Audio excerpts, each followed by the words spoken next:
This is a moment for all Virginians to stand up. Now, we've been barnstorming around the state.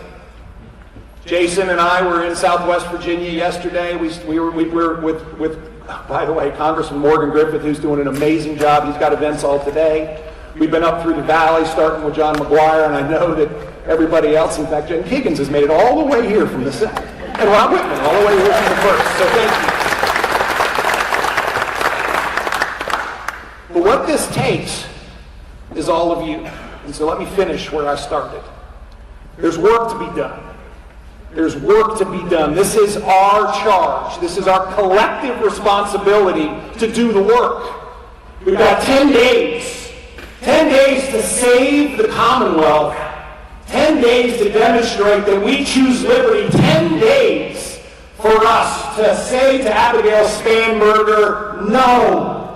10 days for us to stand for the basic principles of decency, of righteousness, and of liberty. This is our work. And as I look around this room and I see so many of you that have been in this fight with us, I'm asking you once again, put on the battle armor and go to work. We won in 2021 because of rural Virginia. We won in 2021 because the values we hold dear, which course through your veins, inspire all of us to come together and do the work. And now we have to do it again. We will all pledge to you we're doing the work. We need all of you to work with us. Are you ready to vote no? I don't want anybody to have the word yes come out of their mouth. How are you going to vote? How are you going to vote? How are you going to vote? May God bless the Commonwealth of Virginia.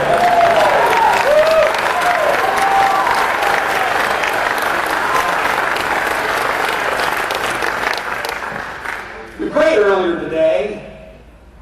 We had the great privilege of praying over the Commonwealth and praying over our nation, praying over all of you, praying over the work that's going on.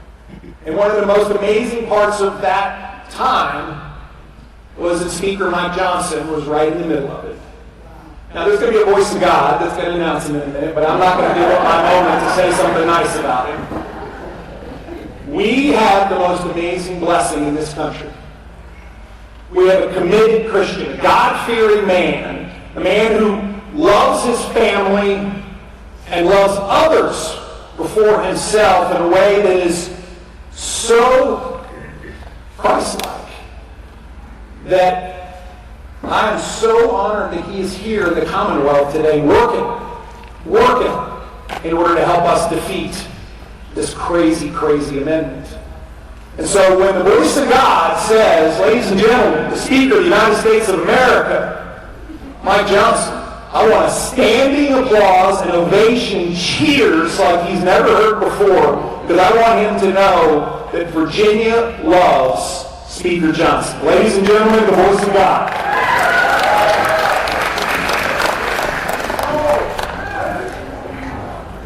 Please welcome the 56th Speaker of the United States House of Representatives, Mike Johnson.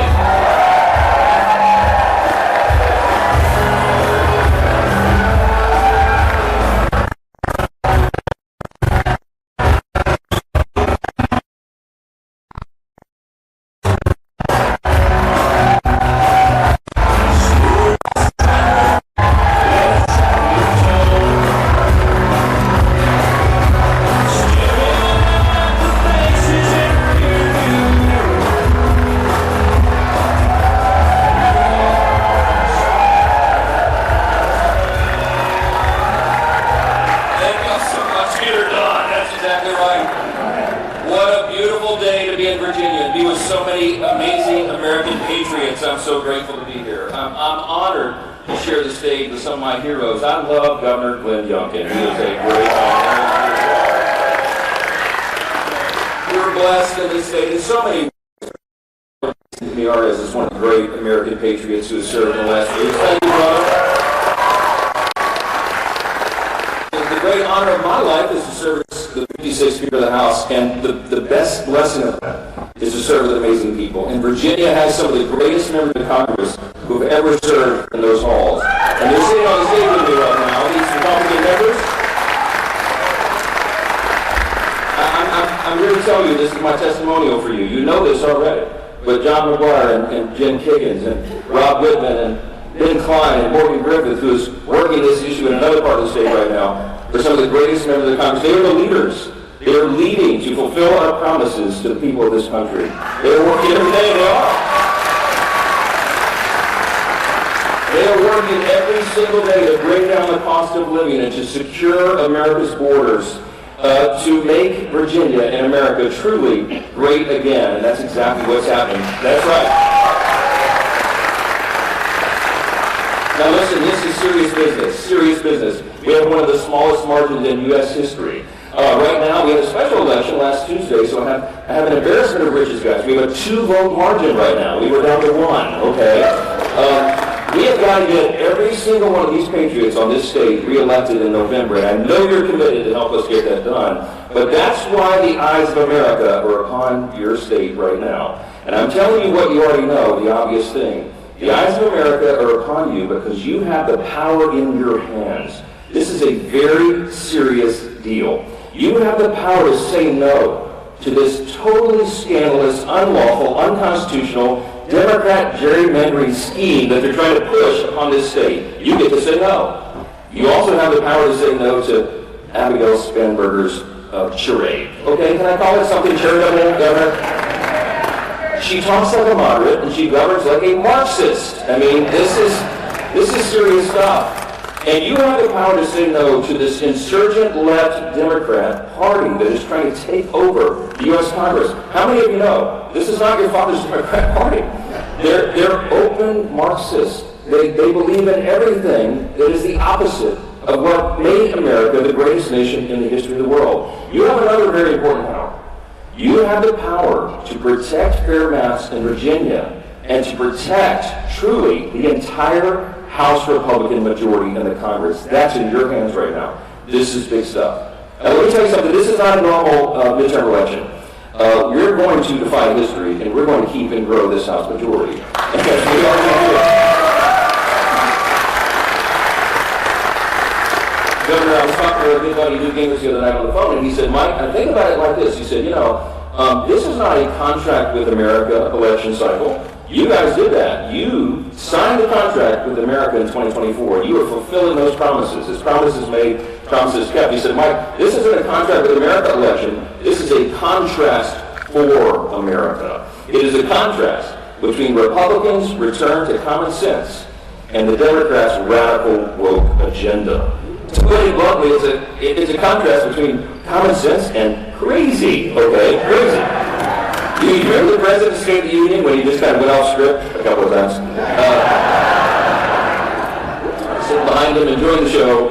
And at one point, he looked over to the Democrats and he said, dude, you're crazy. They are. We all applauded. I know you stood up in your living rooms and said, yes, amen. Because that's what this is. It's not your father's Democrat Party.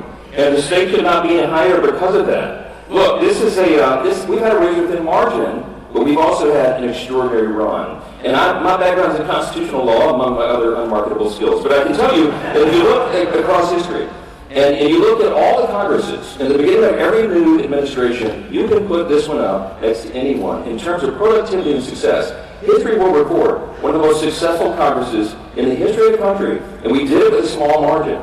What did we do? We fulfilled the promises that we made to the people. We have been working every single day to do that. And among the big achievements is the big, beautiful bill, the Working Families Tax Cut. And right now, tax day is next week, I'm sorry to remind you, but if you've already done your taxes, you know, you've probably tax refund you've had in a long, long time. That's exactly right.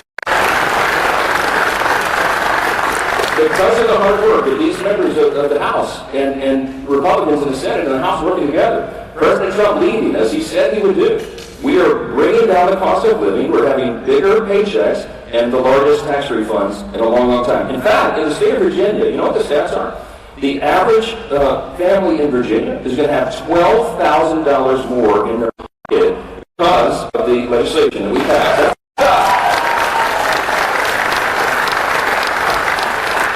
You know, in the state government, 2.1 million seniors are going to benefit from the no tax on Social Security provision that we got signed into law. That's a big thing. And, you know, it was mentioned earlier, the no tax on tips and overtime. You know how many Virginians can benefit from that? Almost 60% of workers in the state of Virginia will benefit from that. So this is the result of good policy. Elections have consequences, and you know that. Now, here's another thing you have to remember when you go to vote in 10 days. The Democrats in Congress, every single one of them voted against every single one of those provisions. That's not their vision for America. They would do exactly the opposite if they took the majority back in the House. Heaven forbid. You know that they would impeach the president in the first week of the new Congress in January. But it would get far worse than that. Because they would roll the markets. They would turn all the committees of Congress into investigative bodies. They would go into lawfare again. All the woke, crazy agenda stuff that they tried to hoist upon the country and that the country rejected in 2024, they would bring it right back. And they would impeach the president, reopen the borders. They would return men to women's locker rooms and girls' sports, training surgeries for everybody, as the president says, right, without parental consent. All of the crazy stuff that the American people rejected, they want to bring it back. Let me tell you something. The battle is right now in the state of Virginia. We are on track to win the midterm elections. We're going to keep this going, okay? But they know that. The Democrats know that. And so they are desperate, and they are willing to do anything to try to win again. And they're, as you know, in Virginia, as is on display right now, they're willing to lie. That's what this gerrymandering scheme is about. It's a lie. This is not a 10-1 state. If you're watching it at home, that's what they're trying to do. They want to redraw the map so that there's 10 Democrats and only one Republican representing the state of Virginia. It's wrong. This is not a deep blue state. Look at all these conservative patriots in this anger today. Now look, almost half of the state voted for President Trump for president. Almost, that's right. Almost exactly half the state, 48%. Voted for Republicans to represent Virginia in Congress. Okay, that's half the state. And they want to take that away from every one of you. They want to silence the voices and the votes of over 2.1 million Virginians. You're not going to stand for that, are you? You're not going to stand for that. Let me ask you a couple of questions. I wrote a few down in the truck out there. I just want to ask you, do you want to see Speaker Hakeem Jeffries? Do you want to see Maxine Waters and AOC with chairs? I didn't think so. Do you want to see President Trump impeached and removed from office?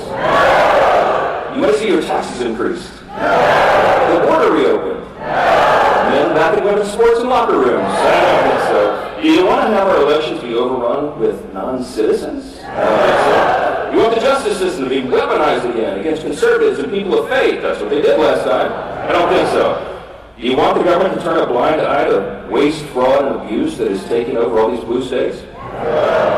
Then one big question is, how are you going to vote in 10 days? That's it. That's what it's all about. Let me tell you something. We're celebrating the 250th anniversary of the greatest nation in the history of the world. It's not even close. It's not even close.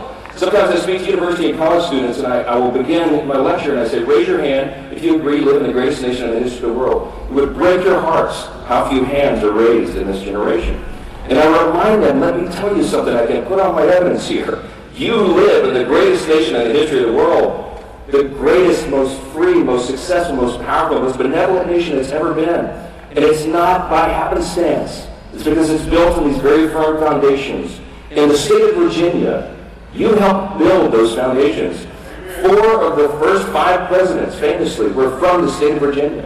The founding fathers emanated from here, from this very ground that Ben Clyde is so blessed to represent, okay, all of you guys. We're jealous of Virginia. You have so much history here. And this is the bulwark of freedom. 250 years ago, the founders worked so hard, gave their blood, sweat, toils, and tears. Many gave their lives to ensure that we would have this freedom. We cannot take it for granted. Ronald Reagan said freedom's not inherited in the bloodstream. It's got to be fought for. It's got to be protected. It's got to be taught, passed along to the next generation. Or they will not know the same liberty, opportunity, and security that we have all known. And frankly, too often take it for granted. 250 years ago, Virginians put in place the foundations for the most extraordinary experiment in self-governance in human history. It is the greatest nation in the history of the world. And right now, in 10 days, Virginia, once again, has the responsibility and the privilege to defend that great nation. That's what this is about. I'm so grateful you're here. I'm so grateful you're doing this. God bless you. And God bless the United States of America. Thanks so much.